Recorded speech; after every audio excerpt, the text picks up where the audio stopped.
శ్రీ గురుభ్యో నమః. చిన్ననాటి చందమామ కథలకు స్వాగతం. ఈనాటి కథ శీర్షిక సత్కీరుడు. రాసినవారు పాలంకి వెంకటరామచంద్రమూర్తి, మద్రాసు. అనగనగా ఒక అడవి. ఆ అడవిలో ఒక పెద్ద కోనేరు. కోనేటి ఒడ్డున ఒక పెద్ద మర్రి చెట్టు ఉంది.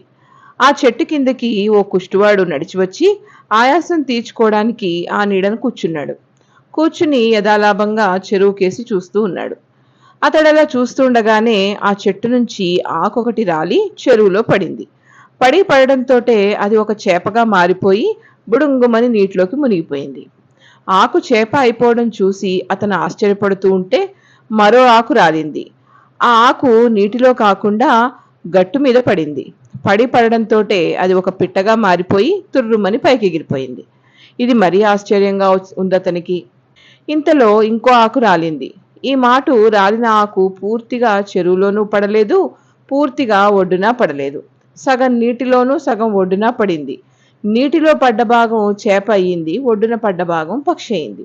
చేపగా మారిన భాగం నీటిలోకి పారిపోదామని అటు లాగింది. పక్షిగా మారిన భాగం పైకి ఎగిరిపోదామా అంటూ ఇటువైపు లాగింది. కుష్టివాడు లేచి వెళ్ళి ఆ చోద్యం చూడటం మొదలుపెట్టేసరికి అది ఒక పెద్ద భూతంగా మారిపోయింది. నెత్తిమీద మేకులకు మల్లె నిటాకుగా నిలబడి ఉన్న బిరుసు వెంట్రుకలు, చింతనిప్పులకు మల్లె ఎర్రగా కణకణలాడుతూ ఉండే కళ్ళు, వాడి కోరలు, గూనినడ్డి, బాన కడుపు గల ఆ భూతం భయంతో వణికిపోతూ నోటమాట లేకుండా నిలబడ్డ ఆ కుష్టివాణ్ణి అమాంతం పైకెత్తి భుజం మీద వేసుకుని గబగబా పారిపోయింది. భూతం అలా వెళ్ళి ఒక గుహ దగ్గర ఆగింది. ఆ గుహద్వారం ఒక పెద్ద బండరాయితో మూసేసింది. భూతం ఆ రాయిని సునాయాసంగా పక్కకు ఒత్తిగించి లోపలికి ప్రవేశించింది. భుజం మీద నుంచి మోసుకు వచ్చిన కుష్టువాణ్ణి నేల మీద పడేసి అక్కడ తానింతకు ముందు అలాగే తెచ్చిపడేసి ఉంచిన మనుషులందరినీ ఒక మాట లెక్కబెట్టుకుంది. కుష్టువాణితో కలిపి వాళ్ళు 100 మంది అయ్యారు. అప్పుడు ఆ భూతానికి కలిగిన సంతోషం చెప్పడం విలువగానిది. ఎప్పుడు దొరికిన మనిషినప్పుడు తినేదా భూతం. అలా తినేస్తే దానికి కడుపు నిండినట్టే ఉండదు. 100 మంది అయ్యేదాకా ఊరుకుని ఆ వేళ వాళ్ళనందరినీ దొంతర చేసి తినేసి ఆ చెరువులో ఉన్న నీళ్లు తాగి కొన్నాళ్ల పాటు గుహలో నిద్రపోతుంది. ఈ వేళ కుష్టువానితో 100 అయ్యారు గనక కడుపు నిండా భోజనం దొరికిందన్న సంతోషంతో ఒక్క మాట ఎగిరి గంతేసింది. చెరువు వెళ్ళి స్నానం చేసి వచ్చి మింగేద్దామని తలిచి బయలుదేరింది. గుహలో అంతకు ముందు పడి ఉన్న 99 మంది ఆ కుష్టువాణ్ణి చూసి, నాయనా నీతో 100 అయ్యాం, నేటితో మనకి 100 ఏళ్లు నిండాయి అని గొల్లుమంటూ ఏడవడం మొదలుపెట్టారు.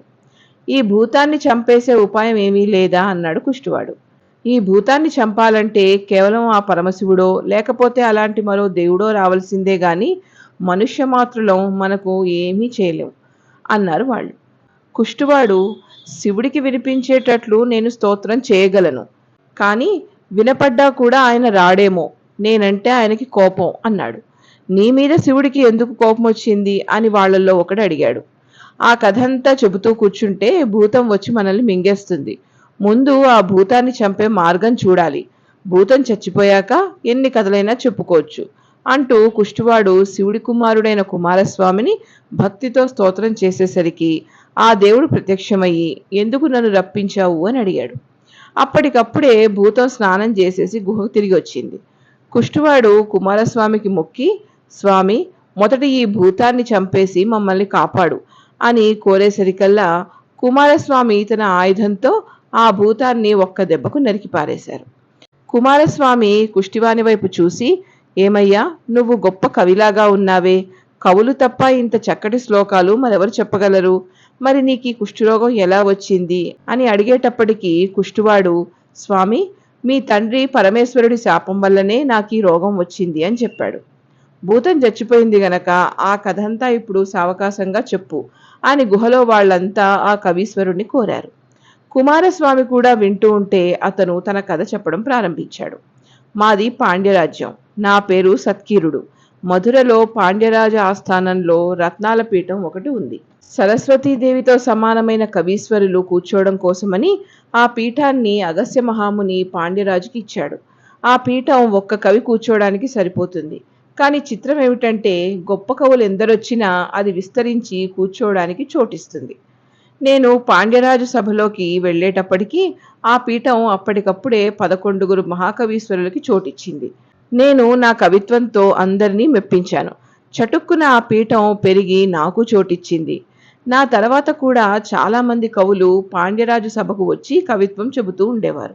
వాళ్ళెవ్వరికీ ఆ పీఠం చోటివ్వలేదు. రాజు వాళ్ళనెవరినీ ఉత్తి చేతులతో పంపేవాడు కాదు. ఆ పీఠం మీద కూర్చుని గొప్ప కవులం అనిపించుకున్న మేము 12గురం అక్కడికి వచ్చిన ఒక్కొక్క కవినే పరీక్ష చేసి సిఫార్సు చేశాక ఆ సిఫార్సు ప్రకారం కానుకలిచ్చి పంపించేవాడు. క్రమక్రమంగా సభకి కవులు రావడం తగ్గిపోయింది. దానికి కారణం ఆ పీఠంలో తమకు చోటు దొరకదనే మాటలా ఉన్నా వారు మా ముందుకు వచ్చి నిలబడడానికే భయపడేవారు. దానితో మాకందరికీ గర్వం, అహంకారం ఎక్కువైపోయాయి. ముఖ్యంగా నాకైతే మరీను. ఒకనాడు కవినంటూ ఒకడు రాజసభకు వచ్చాడు. ఒక పద్యం చదివాడు. ఆ పద్యంలో ఒక స్త్రీ యొక్క జుట్టుముడి సహజమైన సువాసనతో ఉన్నదంటూ చెప్పాడు. నేను నవ్వుతో, ఇదేం కవిత్వం అయ్యా, ఎక్కడైనా జుట్టుముడికి సహజమైన సువాసన ఉంటుందా, ఏ వాసన నూనో రాసుకుంది కాబోలు అని ఎగతాళి చేశాను. దానితో వాడు కిక్కురు మనకుండా అక్కడి నుంచి వెళ్ళిపోయాడు. మంచి బాగా చివాట్లు పెట్టి పంపించేశావయ్యా సత్కీరా అని తక్కిన 11గురు నన్ను మెచ్చుకున్నారు. ఇంతలో సభలోంచి పోయిన వాణ్ణి వెంటబెట్టుకుని మరొక ఆయన కోపంతో ప్రవేశించాడు. ఇతడు నా భక్తుడు. తిండికి లేక బాధపడుతూ ఉంటే ఒక పద్యం రాసిచ్చి దాన్ని తీసుకెళ్లి రాజసభలో చదివి బహుమానం తెచ్చుకోమంటే ఇతనిక్కడికి వచ్చి ఆ పద్యం చదివితే ఎవడో దానిలో తప్పు పట్టాడట. ఎవడువాడు అని గద్దించి అడిగాడు. నేనే అంటూ మీసం మీద చేయి వేసి నిలబడి, జుట్టుముడికి సహజమైన సువాసన ఉంటుందా ఏ స్త్రీకైనా అన్నాను. అందుకాయన, నీకు తెలియదేమో గాని అలాంటి స్త్రీ ఒక ఆమె ఉంది. నా భార్య అయిన పార్వతీదేవి కేశములు సహజ పరిమళం గలవి. తెలియకపోతే తెలియనట్టుగా ఊరుకోవాలి గాని ప్రతిదానికి తప్పులు వెతకడం సత్కవుల లక్షణం కాదు అంటూ ఆయన తన నిజరూపంలో సాక్షాత్కరించాడు. శివుడు శివుడు అంటూ సభలో వాళ్లంతా నిలబడ్డారు. రత్నపీఠంపై కూర్చున్న తక్కిన 11గురు కవులు లేచి వందే శంభుం ఉమాపతిం అంటూ స్తోత్రాలు మొదలుపెట్టారు. వాదన వచ్చినప్పుడు నువ్వా నేనా అని ఢీకొనాలే గాని శివుడు గదా అని బెదిరిపోయి స్తోత్రాలు మొదలెట్టడమా అని నాకు ఒళ్ళు మండిపోయింది. ఏమైనా సరే నీ పద్యంలో తప్పు లేకుండా పోతుందా అని నేను వాదించేసరికి శివునికి కోపం వచ్చి, ఒళ్ళు తెలియకుండా మాట్లాడావు గనక నీ ఒళ్ళంతా కుష్ఠరోగం వచ్చి అసహ్యంగా కనబడుదుగాక అని శపించాడు. గజగజ వణుకుతూ పీఠం మీద నుంచి దిగి పరమశివుని కాళ్ల మీద పడి క్షమించమని ప్రార్థించగా ఆయనకు జాలి కలిగి, సరే వెళ్ళు, కైలాస దర్శనం చేసిరా, అప్పుడు నీ కుష్ఠరోగం పోతుంది. ఎవడి కవిత్వంలోనైనా సరే మంచి ఉంటే మెచ్చుకో, అంతేగాని తప్పులు పట్టడం పనిగా పెట్టుకోకు అని బుద్ధి చెప్పి అంతర్ధానం అయిపోయారు. కైలాసం చూడ్డానికి వెడుతూ ఈ భూతానికి పట్టుబడి ఇక్కడికి వచ్చాను అని ముగించాడు. సత్కీరుడిలా తన కథ ముగించాక కుమారస్వామి వెళ్ళిపోతూ, నువ్వెలాగైనా గొప్ప కవివి కనుక నీకేమైనా వరమిద్దామని ఉంది, కోరుకో, ఇచ్చి వెళతాను అన్నాడు.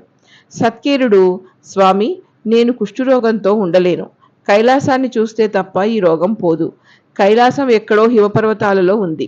అంతవరకు నేను ఈ రోగంతో నడిచి వెళ్ళలేను. నాకు సులభంగా కైలాస దర్శనం చేయించు అన్నాడు. అప్పుడు కుమారస్వామి ఒక యుక్తి చేశాడు. కైలాసం అంటే శివుడుండే కొండ గదా, ఎక్కడ శివుడుంటే అదే కైలాసం. ప్రస్తుతం శివుడు మీ దక్షిణ దేశంలోనే కాళహస్తి అనే చోట వెలిశాడు. అక్కడున్న కొండనే దక్షిణ కైలాసం అంటున్నారు. అక్కడ దిగబడతాను. ఆ కొండ చూసి నీ రోగం పోగొట్టుకో అన్నాడు. గుహలో వాళ్ళందరి వద్ద సత్కీరుడు సెలవు పుచ్చుకుని కుమారస్వామితో బయలుదేరి కాళహస్తి వెళ్ళి అక్కడున్న కైలాస పర్వతాన్ని దర్శించాడు. కుష్ఠరోగం పోయి అతనికి మామూలు శరీరం వచ్చింది. అప్పుడు ఆ కవి శివుడి మీద 100 పద్యాలు చెప్పి స్తోత్రం చేసి ఆ దేవుణ్ణి మెప్పించి మోక్షం సంపాదించుకున్నాడు. ఇంతటితో ఈ కథ కంచికి, మనం ఇంటికి.